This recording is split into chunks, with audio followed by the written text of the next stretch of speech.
ایک یہودی قبیلہ بنو نذیر جس کو رسول اللہ صلی اللہ علیہ وسلم نے مدینے سے باہر نکال دیا تھا، اس حادثے کے بعد یہودیوں سے رہا نہیں جا رہا تھا اینڈ ایز وی آل نو انہوں نے پولیٹیکل گیم شروع کر دیا۔ وہ قریش، بنو غطفان، بنو سلیم، عرب کے دوسرے قبائل کے پاس گئے اور سب کو مسلمانوں کے خلاف بھڑکا دیا اور 10,000 کی فوج لے کے مدینہ روانہ ہو گئے۔ اس کے ریبیٹل میں مسلمانوں نے خندق کھودنا شروع کری۔ مدینہ ہر طرف سے پہاڑوں سے گھرا ہوا تھا سوائے ناردرن سائڈ کے، اور وہیں سے حملہ کیا جا سکتا تھا، اس لیے وہاں خندق کھودی گئی۔ خندق کی لمبائی 4 سے 5 کلومیٹر کی تھی، جیسے کہ 6 برج خلیفہ کو اگر اپن ورٹیکلی پلیس کر دے تو، اور چوڑائی کی بات کریں تو 13.5 فیٹ فار ایگزامپل ایک ایمبیسڈر کار، اور اگر گہرائی کی بات کریں تو 7 سے 10 فیٹ فار ایگزامپل وہی ایمبیسڈر کار کو اگر اپن ایک کے اوپر ایک رکھ دیں تو۔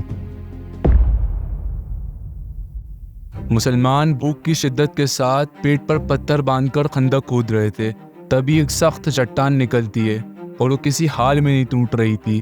پھر رسول اللہ صلی اللہ علیہ وسلم آ کر اس پر ایک زور سے کلاڑی مارتے اور کہتے اللہ اکبر، فارس کی چابیاں مجھے دی گئی ہیں، میں وہاں کے محل دیکھ رہا ہوں۔ پھر ایک اور بار مارتے اور کہتے مجھے شام کی چابیاں دی گئی ہیں، میں وہاں کے محل دیکھ رہا ہوں۔ پھر تیسری بار مارتے اور پتھر چور ہو جاتا اور کہتے اللہ اکبر، مجھے یمن کی چابیاں دی گئی ہیں۔ پاس میں کھڑے ہوئے منافق یہ سب سن کر ہنسنے لگے اور کہتے ان کے پاس کھانے کو کھانا نہیں اور سپنے روم اور فارس کے دیکھ رہے ہیں۔ لیکن ان کو کیا پتا تھا کہ صرف کچھ ہی سالوں میں یہ سب کا سب رسول اللہ صلی اللہ علیہ وسلم کا ہو جائے گا۔ مسلمانوں نے صرف 6 سے 10 دن میں خندق کا کام مکمل کر لیا۔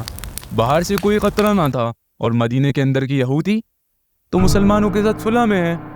بہرحال رسول اللہ صلی اللہ علیہ وسلم نے دشمن کے خلاف 3,000 کا لشکر تیار کیا اور بچوں اور عورتوں کو بنو حارثہ کے قلعے میں پہنچوا دیا۔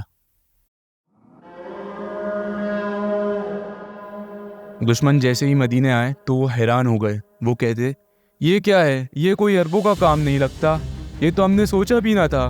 عربوں کے لیے یہ ایک بالکل نئی اسٹریٹجی تھی۔ وہ خندق کے ادھر ادھر بھٹکنے لگے، دوسری طرف سے مسلمان ان پر تیر اور پتھر برساتے تاکہ خندق کو وہ مٹی سے نہ بھر پائیں۔ دن بیتتے جا رہے تھے۔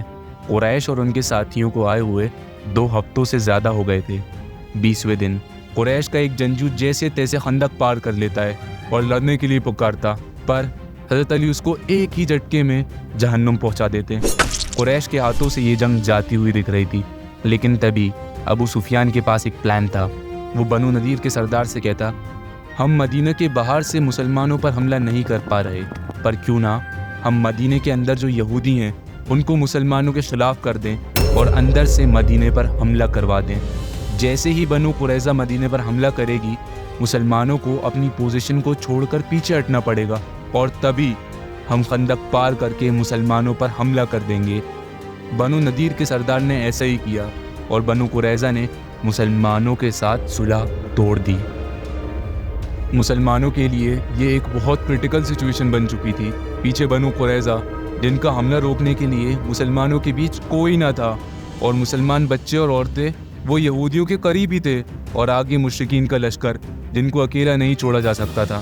ان حالاتوں کو دیکھ کر رسول اللہ صلی اللہ علیہ وسلم نے پلان بنایا کہ ہم فوج میں سے کچھ لوگوں کو مدینے کی نگرانی کے لیے بھیجتے رہیں گے تاکہ یہودی عورتوں اور بچوں پر ایک دم سے حملہ نہ کر پائیں، اور بنو غطفان کو مدینے کی فصل کا 1/3 حصہ دے دیں تاکہ وہ جنگ چھوڑ کر روانہ ہو جائیں۔ جب آپ صلی اللہ علیہ وسلم نے انصار سے یہ مشورہ کیا تو وہ کہتے اگر یہ اللہ کی طرف سے ہے تو ہمیں منظور ہے، پر اگر آپ یہ ہمارے خاطر کرنا چاہتے ہیں تو ہمیں اس کی کوئی ضرورت نہیں۔ جب ہم بت پرست تھے تب بھی ہم بنو غطفان سے ایک دانے کی طلب نہ کرتے تھے۔ جب اللہ تعالیٰ نے ہمیں اسلام سے نوازا ہے تو ہم انہیں اپنا مال کیوں دیں، ہم تو انہیں صرف اپنی تلوار دیں گے۔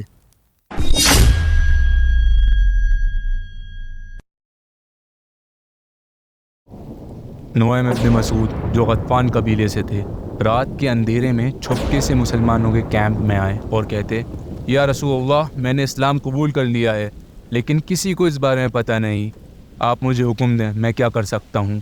رسول اللہ صلی اللہ علیہ وسلم کہتے تم اکیلے آدمی ہو، تم بس ان کے حوصلے کمزور کر دو۔ نعیم رضی اللہ عنہ بنو قریظہ کے پاس جا کر کہتے دیکھو قریش اور غطفان اپنے فائدے کے لیے لڑ رہے ہیں. یہ لوگ اس جنگ کے بعد واپس اپنے گھر چلے جائیں گے اور تم اکیلے رہ جاؤ گے. پھر مسلمان تمہیں ہرگز نہیں چھوڑیں گے. میں تم کو ایک مشورہ دیتا ہوں، جب تک قریش تم کو اپنے قبیلے کے کچھ لوگ نہ دے دیں تم ان کے ساتھ جنگ میں شریک نہ ہونا. بنو قریظہ نے یہ بات ایکسیپٹ کر لی. پھر وہ قریش کے پاس گئے اور کہتے، بنو قریظہ نے مسلمانوں کے ساتھ کوئی صلح نہ توڑی ہے، بلکہ وہ تم سے کچھ لوگ ہاسٹیج مانگیں گے اور پھر انہیں محمد کے حوالے کر دیں گے. اگر وہ آپ سے آپ کے قبیلے کے کچھ لوگ مانگیں تو انہیں ہرگز نہ دینا. اب قریش نے یہودیوں کو خط بھیجا، ہمارے سپلائز ختم ہو رہے ہیں، ادھر سے ہم لوگ اور ادھر سے آپ لوگ مسلمانوں پر حملہ کر دیتے ہیں. پھر یہودی کہتے، جب تک تم ہمیں اپنے کچھ لوگ ہاسٹیج نہ دو گے ہم جنگ میں شریک نہیں ہوں گے. اس کے بعد نعیم ابن مسعود کا پلان سکسیسفل ہو جاتا ہے اور ان کی الائنس ٹوٹ جاتی ہے. 27 دن کی لمبی جنگ کے بعد قریش کے سپلائز ختم ہو چکے تھے. ان کو نظر آ گیا تھا کہ اب ہم یہ جنگ نہیں جیت سکتے. اوپر سے اللہ کی مدد آئی. طوفان نے ان کے خیمے اکھاڑ پھینکے. ان کے پاس پیٹ پھیر کر جانے کے علاوہ کوئی راستہ نہیں تھا اور مسلمانوں کے خلاف وہ ایک اور جنگ میں ناکام رہے. ایک لمبی جنگ کے بعد رسول اللہ صلی اللہ علیہ وسلم اپنے گھر تشریف لائے، لیکن اتنے میں جبرائیل علیہ السلام آئے اور کہتے، کیا آپ نے ہتھیار رکھ دیے ہیں؟ حالانکہ فرشتوں نے ابھی ہتھیار نہیں رکھے. اٹھیے، اپنے صحاباؤں کو لے کر بنو قریظہ کا رخ کیجیے. بنو قریظہ نے جنگ خندق کے وقت مسلمانوں کے ساتھ صلح توڑ دی تھی اور مسلمانوں کے خاتمے کے لیے 1500 تلواریں، 2000 نیزے، 300 زریں اور 500 ڈھالیں تیار کر لی تھی. اس لیے ان کو ایسے نہیں چھوڑا جا سکتا تھا. جب مسلمان بنو قریظہ کے قلعے پر پہنچے تو بنو قریظہ کے سردار نے اپنے لوگوں کے سامنے 3 رائے پیش کی.